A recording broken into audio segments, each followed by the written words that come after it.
એની અંદર ભારતીય જનતા પાર્ટીના કાર્યકર્તાઓને આ શહેરની અંદર જે પાર્ટીનું સંગઠન મજબૂત બને, પાર્ટી મજબૂત બને એના માટે સૂચનો આપવામાં આવ્યા હતા અને આવનારી નગરપાલિકાની ચૂંટણીની અંદર પણ બહુમતીથી નગરપાલિકાની ચૂંટણી જીતાય એના માટે પણ માર્ગદર્શન આપવામાં આવ્યું હતું અને સમય અંતરે જે વિકાસની જે મોદી સાહેબનો એક અથાગ પ્રયત્ન હોય છે કે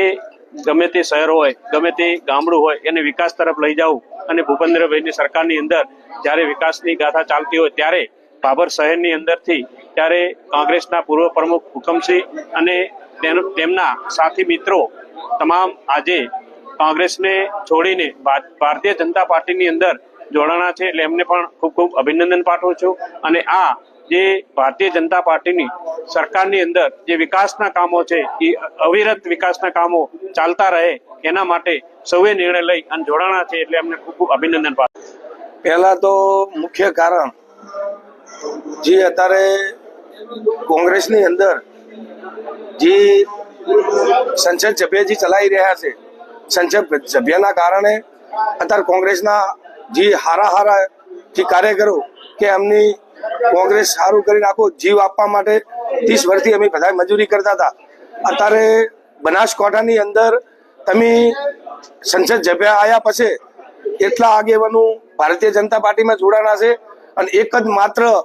કોંગ્રેસ પક્ષનો કોઈ વોક નહીં પણ અત્યારે વોક જો ગણો ને તો અત્યારે બનાસકાંઠાના સંસદ સભ્યના કારણે ભારતીય જનતા પાર્ટીમાં જોડાય છે અને અગાઉ પણ એમને તાલુકા પંચાયત, જિલ્લા પંચાયત, નગરપાલિકાની જે ચૂંટણી આવી રહી છે ને એના પછી હરેક કોંગ્રેસના આગેવાનો ભારતીય જનતા પાર્ટીમાં જોડાશે એવી મને દેખાય રહ્યું. અત્યારે ભાભર શહેરની અંદર અમે વિકાસ જોઈને, વડાપ્રધાનનો વિકાસ જોઈને અને લોકલાડીલા ગુજરાતના અધ્યક્ષ શંકરભાઈના જે વિકાસના કારણે અને સ્વરૂપજી ઠાકોરના જે મંત્રી બન્યા પછી આપણે વિકાસ બન્યો એના કારણે લગભગ ભાભર શહેરની અંદર 200 કોંગ્રેસના કાર્યકરો ભાજપમાં જોડાણા છે. ભાભર શહેર મંડળની બેઠક આજે ભાભર ખાતે યોજાઈ હતી અને આ સમગ્ર ભાવથરા જિલ્લાના મંડળનો અમારો પ્રવાસ ચાલી રહ્યો છે. આજે ભાભર શહેરની અત્યારે જ બેઠક પૂર્ણ થઈ છે અને આ બેઠકની અંદર ભારતીય જનતા પાર્ટીના કાર્યકર્તાઓ મોટી સંખ્યાની અંદર અહીંયા હાજર રહ્યા હતા અને આગામી આ તાલુકા પંચાયત, જિલ્લા પંચાયત અને નગરપાલિકા ઇલેક્શનને લઈ અને આ બેઠકનું આયોજન કરવામાં આવ્યું હતું. મોટી સંખ્યાની અંદર કાર્યકર્તાઓને આગામી સમયની અંદર જે કરવા માટેના કાર્યક્રમો છે એને સૂચન કરી અને આ ભારતીય જનતા પાર્ટીની સરકારના જે વિકાસના વેગ સાથે અને ભારતીય જનતા પાર્ટીના વિચારને અહીંયા સ્વીકારી અને ભાભર શહેરમાંથી કેટલાક કોંગ્રેસ સાથે જોડાયેલા કાર્યકર્તામાંથી જે મજબૂત નેતૃત્વ કોંગ્રેસનું કરતા હતા એવા હુકમસિંહ રાઠોડ આજે ભારતીય જનતા પાર્ટીના વિચારધારાથી પ્રેરિત થઈ અને આ પરિવાર સાથે જોડાણા છે. તો સૌ પ્રથમ એમને અહીંયા ભારતીય જનતા પાર્ટીની અંદર આવકારું છું, સાથે સાથે ખૂબ ખૂબ અભિનંદન પાઠવું છું અને આગામી સમયની અંદર નગરપાલિકાની ચૂંટણીની અંદર 2 ટર્મથી 24માંથી 24 સીટ ભારતીય જનતા પાર્ટીની આવે છે અને નગરપાલિકા પાર્ટીની બની રહી છે.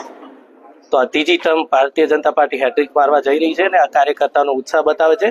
અને સૌ સાથે મળી અને આ ભાભર શહેરની વિકાસને ગાથાને આગળ વધારીશું. વસ્તુ ભારત માતા કી જય. કેટલા કાર્યકરો કોંગ્રેસના જોડાયા? અંદાજે આજે ભાભર તાલુકાની પણ બેઠક હતી અને શહેરની બેઠક હતી. ભાભર તાલુકામાં 200 કરતા વધુ કાર્યકર્તાઓ કોંગ્રેસનું છોડી અને ભારતીય જનતા પાર્ટીમાં જોડાણા છે